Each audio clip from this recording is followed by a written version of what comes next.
Hi, welcome to Terry Talks Movies. This time around, I'm looking at the year 1995. It was a year of all sorts of weird things. Computers and bulletin board systems were starting to become popular. People had flip phones with extending antennas. Guys wore baggy suits because David Byrne had in a Talking Heads video. The internet was at a very adumbral stage. It was like a housing estate before the houses are built. The infrastructure was there. There were a few little buildings, but it wasn't anywhere near what we have now. It's turned into a giant slummy city full of right-wing nut jobs and Instagram influencers. But leaving that aside, we've got three movies that kind of looked forward into the perils and opportunities of the internet. Each of them takes a different viewpoint. One is unashamedly and full-on science fiction, but the other two have science fictional aspects in that they were looking at the future of various technologies in their own kind of way. Do you want to be in the video? Say hello. As I said, 1995 was an interesting year because of those movies that looked at different ways that computers and computer networks could be used and abused.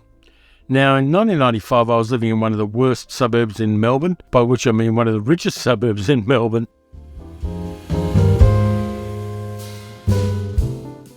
And it was nightmarish for me. I didn't like the people there. I didn't like what the video shops had in them. And the relationship I had didn't last the distance. But anyway, moving on. The Net is the first one I'm going to talk about. 1995, directed by Irwin Winkler, starring Sandra Bullock, Jeremy Northam, Dennis Miller, and Diane Baker. And it's a cautionary tale about letting too much of your life be on the internet. It's a tale that we totally ignored. Computer analyst Angela Bennett just stumbled onto something she never should have seen. My God. It's time to go. The Net is an edge-of-your-seat nail-biter. Our whole lives are on the computer and they knew. That explodes with suspense. Just give us the disc and we'll give you your life back. In the movie, Sandra Bullock plays Angela Bennett, a woman who works out of her apartment. Basically, her job is to debug software, to get viruses out of software, and to play Wolfenstein 3D when she's not ordering pizza online. Now, I remember when I first saw this movie in 1995.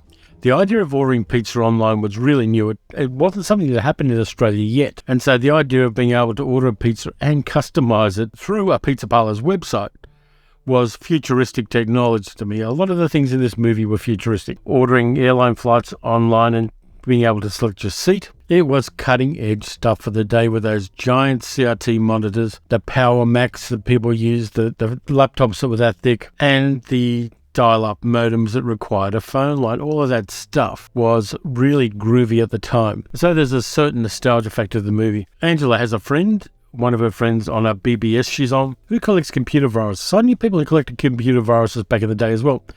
So she finds an odd computer virus in a piece of software called Mozart's Ghost.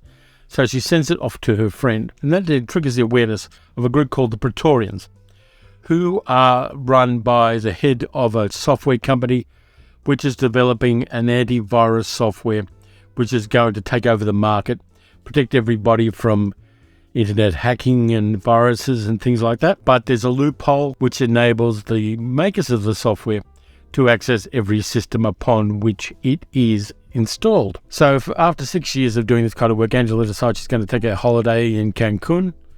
And so she goes off on the holiday and meets a charming Englishman called Jack Devon, played by Jeremy Northam, who basically gaslights her and builds a relationship with her based on information she has told him under his nom de plume on the bulletin board they share. He actually works for the software company that is run by the leader of the Praetorians, and he is a sociopathic assassin.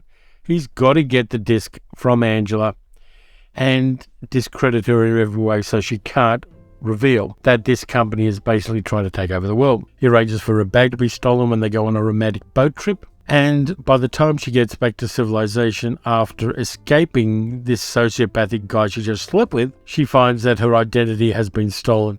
Everybody is saying that she's another woman, one with very dubious past and a long criminal record. So it ends up being a version of The Fugitive, where she's running around trying to get her identity back. These guys are tracking her through every network she has. She goes to her ex-boyfriend, who happens to have been her psychiatrist as well, played by Dennis Miller in his usual slimy way. This is before we knew what kind of right-wing nut job bad person Dennis Miller was. And he tries to help her and get her some information, get her to an FBI guy that he knows. And she basically has to be in hiding until she can get all this stuff sorted out. It turns into the usual kind of the fugitive kind of chase thing, where assassins are trying to get her and the police are looking for her as well, and she's trying to keep a low profile and all that kind of stuff. So in that sense, it's a very traditional chase scenario. Sandra Bullock was good in these kind of roles. You've got to question somebody who hasn't been out of their house in 6 years and is pretty much living on pizza and Wolfenstein 3D, how they can keep a tight gym bod while doing that. But you've got to allow certain things. It's very much a movie of its time. The clothes are of its time.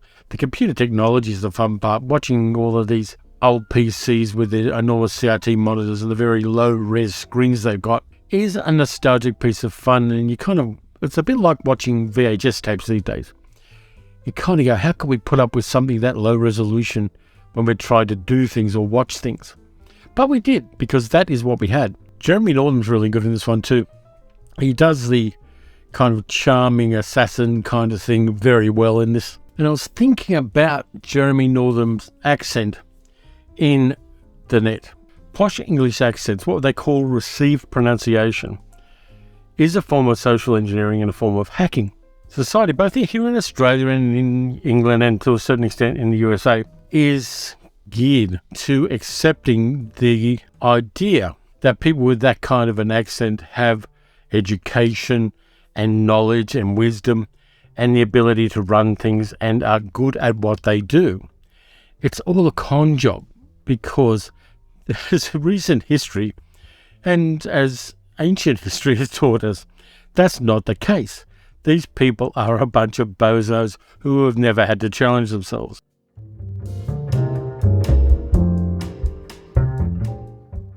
So having villains like Alan Rickman in Robin Hood, Prince of Thieves, and others, and some James Bond villains, and Nazis in American war films have a British accent, kind of undercuts that a little bit. But for the most part, people with posh British accents are coded in our society and in our popular culture to be people who know what they're doing and are good at things and are, on the scale of things, probably more trustworthy than others. And I kind of like that as an idea in this one, because the reason Angela is so attracted to this guy, apart from the fact that he likes the same movies as her because he's seen what she's read as movies, the fact that he uses other bits of social engineering based on her preferences online to persuade her that he's the sort of person she wants to have a holiday fling with, the accent helps. And that is an interesting little kind of subtext to this movie. Now, I kind of like the way that she falls back ultimately on her expertise in the realm of knowing what computer viruses do and debugging systems and getting into systems.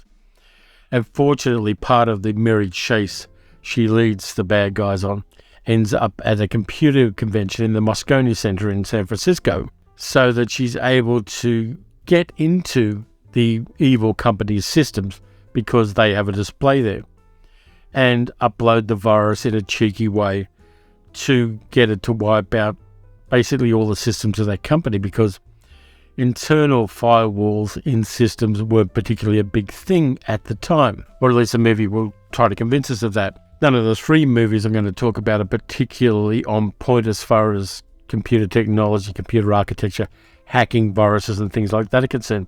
They use them as devices to create entertainments for us. And the other part of the net that makes it interesting is that it looks forward very much to the way that toxic men attack women online. This is probably the first time in popular culture we've seen that. Jack Devon gaslights and catfishes Angela Bennett by using the information that she provided on the BBS when she's chatting with other people, is a cautionary tale again that we ignored. And it's a fight we're still fighting on many fronts. So the net's kind of interesting from that historical viewpoint. It talks to things we're still concerned about now and gives us that first step that we took on the digital playground we now enjoy ourselves in. At a time in 1995, we were all digital migrants. We weren't born with a tablet in our hands, the way the current generations are. We had to learn how things worked, and we had to create the things to protect ourselves from the things we learned while we were online. So it's a kind of interesting historical movie from that viewpoint. The second one is more about people who are digital natives.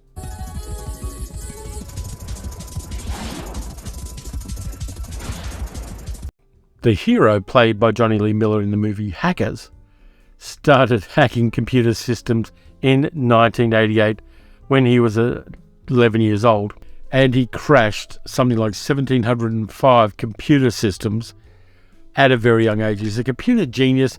He's been banned from using technology until he turned 18. He turns 18, goes to high school in a new city, being New York City, and falls in with a bunch of other hackers. The kid's name is Dade. He's played by Johnny Lee Miller, as I said. And he meets, first off, a girl called Kate, played by Angelina Jolie before she had a nose job. One of the other hackers is played by Matthew Lillard, and he is having a great time in this movie as well. Hackers get involved in a big cybercrime. A computer administrator called Eugene, played by Fisher Stevens, he's basically committing a bit of corporate espionage inside a company that runs a whole bunch of container ships. He's created a virus called Da Vinci, which will sink the ships unless a certain amount of money is paid in cyber ransom. This again is still a problem that we have today. Cyber blackmail is still a big thing. Now we see a lot of good things in here. The movie was inspired by the Hacker Manifesto, a manifesto that came out of 3600 magazine, where white hat hackers were laying out their philosophy. We see the young hackers running around on inline skates. We see a lot of social engineering to get passwords. Dave gets a security guy at a TV studio he wants to hack to give him the number on a modem that sits on his desk. And he then goes in and replaces the late night political rantings of a right-wing nutjob with an episode of Outer Limits he wants to watch. And I can appreciate that. These days you don't have to because you've got streaming services. But I can remember back in the day when there wasn't anything on late night television that I wanted to watch. It would have been useful to be able to hack a system and get what you want on the screen when you want it. Unfortunately, while he does that, Dave gets in conflict with another hacker called Acid Burn, who basically tells him to get off their territory and stay away from this particular TV channel because Acid Burn has already hacked it. So Dade eventually gets involved with all of the other hackers who've got names like Serial Killer, as in food cereal, which is the Matthew Lillard character. They do hacking exploits to challenge one another. They have competitions. And then they get involved in this, and one of their lesser guys gets involved and accidentally downloads 3/4 of the virus program that Fisher Stevens' character has put on a network, and is eventually going to use as a way of stealing $25 million from the company and disappearing, and coincidentally creating an environmental disaster while all the oil tankers the company owns capsize and spread oil all over a number of beaches across the world. Bad situation there. We got all different kinds of hacking in here. We get phone freaking, we get the social engineering stuff, we get dumpster diving for printout before all printout was shredded. We get a whole bunch of different cultural stuff in there. There's a scene in a classroom where Dade quotes Allen Ginsberg's Howl, and one of the characters has old school cartoon Judge Dredd wallpaper on their PC screen. There's lots of different cultural reference points in this movie. The FBI guy who's investigating all these things is a pompous noob who doesn't know anything about computer systems and relies on the ostensibly good Fisher Stevens character to help him keep control of the hackers he thinks are going to crash the system. Now, a lot of this movie is style over substance. It's got some really great needle drop soundtracks from the time. It's visually stimulating. The clothes of the characters were ended up in a museum exhibit because that kind of 90s street style was very fashionable. And it's a lot of fun. Angelina Jolie is really good playing Kate, and you could see why she became a star. She's got that on-screen charisma and that ability to do more is less kind of acting. Matthew Lillard's great in it. Johnny Lee Miller's kind of okay, though he's like 23 years old at the time. He's playing a teenager, which is always a bit problematic. And he's also doing an American accent when he's actually an English actor, which is another layer of difficulty there. But I like hackers. I like the visual style of hackers. They're trying to make people clicking on a keyboard while numbers scroll on the screen interesting, so they elaborate and they create a kind of cyberspacey look for what the guys are doing. There's some really good production design in the place where Fisher Stevens' character, Eugene, is working. They have visual representations of the data on glass screens all around the place. They have an enormous screen in front of them. So they do what they can to make what, if you saw real life accurate, it'd be dead boring to watch. But with this kind of stuff, that they give it a visually stimulating look and make it look like kind of psychedelic, cybernetic fun. You need an army. That's it. An electronic army. If I were us, I'd get on the internet, send out a major distress signal. Hackers of the world unite. And that's helped by the soundtrack. It really does work well. It's not necessarily dated. I don't think this one's dated, but I think what it is representative of its time. The music, the style, the aesthetic, the white hat hacking rather than black hat hacking is really well delineated there. That's kind of important there. It's got that kind of Gibson, Bruce Sterling, the street finds its own use for technology aesthetic about it. It was fun to rewatch. I watched it and I wasn't that impressed with it back in the 90s. But watching it now with that historical viewpoint, I like what it does and I like the way it does it. And it is a lot of fun. There is a little bit of male gaze about the Kate character, but this is the 90s and it doesn't go too far with that. The director, Ian Softly, does a really nice job of giving us that energy and that dynamism that this kind of story needs. And that then brings me to the third movie from 1995.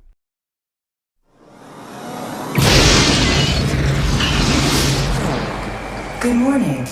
This is your wake-up call. Directed by a first-time director, and it was unsuccessful. It's been put out in a whole bunch of different versions, including recently at a film festival in a black and white version, Johnny Mnemonic, the adaptation of the William Gibson story, which takes a lot of liberties with the William Gibson story, particularly with the main female character Jane, because William Gibson had sold the story rights to the original character in the original story, a bodyguard mercenary called Molly Millions, so they had to change that for the movie. Stars Keanu Reeves, of course. It stars Dina Meyer as that female character Jane, and the other people in the movie are fantastic. J-Bone, the leader of the low-tech people who live in Newark, New Jersey, in a ruined bridge. Henry Rollins playing a doctor called Spider, who is trying to keep people alive who are suffering from nerve attenuation syndrome, a disease caused by electromagnetic interference. And Spider knows that there's a cure out there that a company called Pharmacon has. We get Udo Kier as Ralphie, who is the handler for Johnny, the character played by Keanu Reeves, who is a courier of data. The year is 2021. It is no longer safe to transmit information. Phones, computers, and satellites are all vulnerable, but there is a solution. Your storage capacity? I can carry nearly 80 gigs of data in my head. Input the data into the brain of a human courier, like Johnny Mnemonic. Hit me. He has an implant in his head which replaces part of his childhood. He uses a RAM doubler to double that amount, but on the job that he has in Beijing to transport information to New York from Beijing, 320 gig of data is put into his brain, and if he doesn't get it out of his head, it's going to kill him. This has got 90s style. Oh, by the way, there are two other characters that are really great in this one. First one is a street preacher, cybernetic organism kind of guy, who's kind of like the Terminator as a Pentecostal, played by Dolph Lundgren. He's got long hair, a beard, he carries a staff around, he wears robes, and he is an unstoppable killing machine. And Dolph Lundgren's the one character in this movie that has a sense of humour. His preacher is over the top wonderful. He is great in this movie. The other person who is great in this movie, and it's not Keanu Reeves, is the head of the local Yakuza, played by Takeshi Kitano, Beat Takeshi, who is the guy in 90s cinema. If you're gonna get someone to play a Yakuza leader in the 1990s, you're gonna go to either Ken Watanabe or you're gonna go to Beat Takeshi. Now, Takeshi's an interesting guy because he started out as a comedian in Japanese stage and television. And he was part of a Manzai duo with another guy whose nickname was also Beat. Now, if you want to go down a rabbit hole of Japanese comedy, type in Manzai into Wikipedia and you will find an enormously long history of different kinds of Japanese comedy on stage. Beat Takeshi was part of that. And then he transitioned into serious roles. He had the look for somebody who you don't mess with, which we see best in movies like Battle Royale, where he plays a school teacher.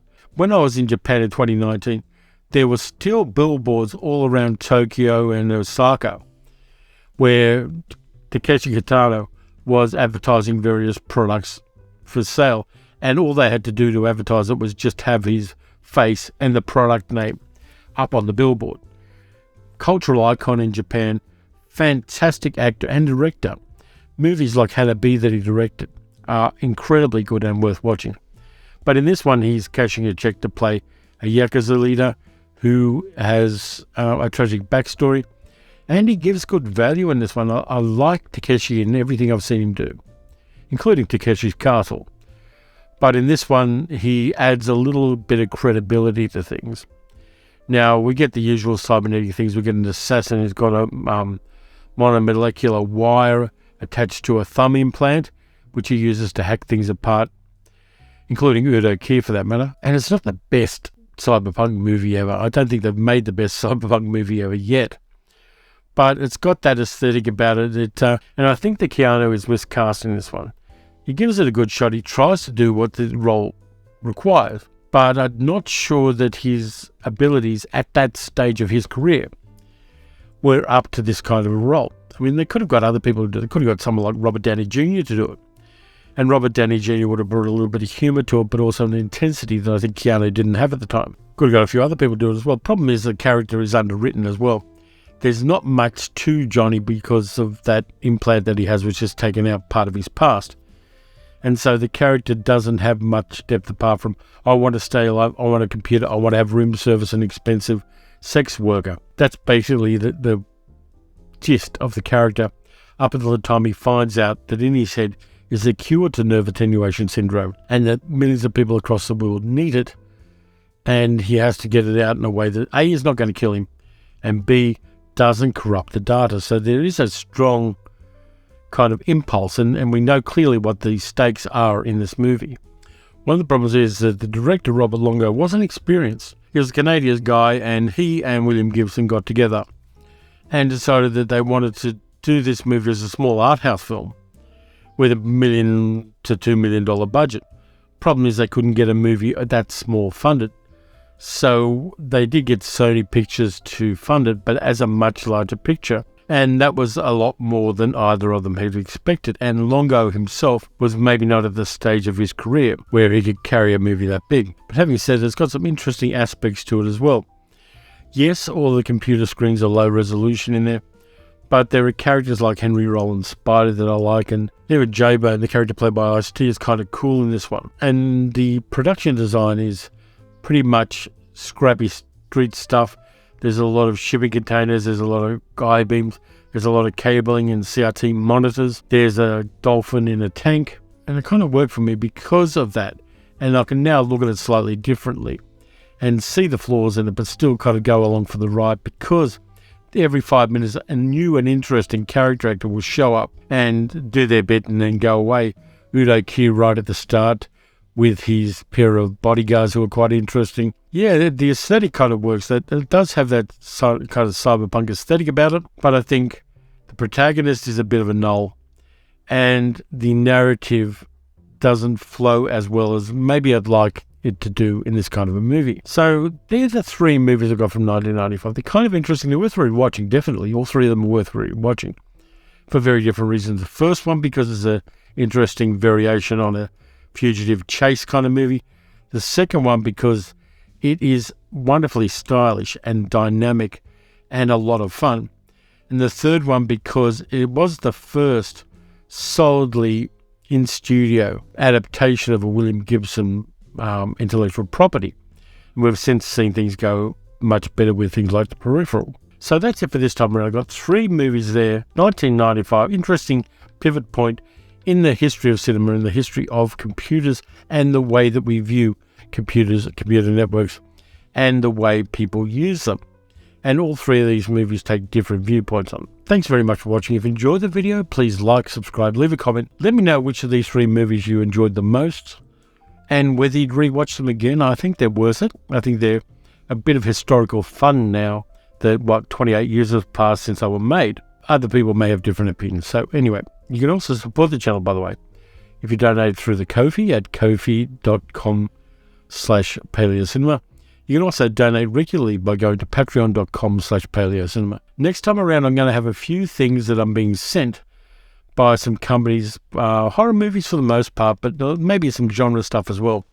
A little bit of fun here and there, a lot of weird things I haven't seen before, which I'm looking forward to doing. So anyway, on that note, watch some good movies, watch some bad movies. Watch some interesting films from 1995. It was a better year than I first thought it was. And I'll catch you next time.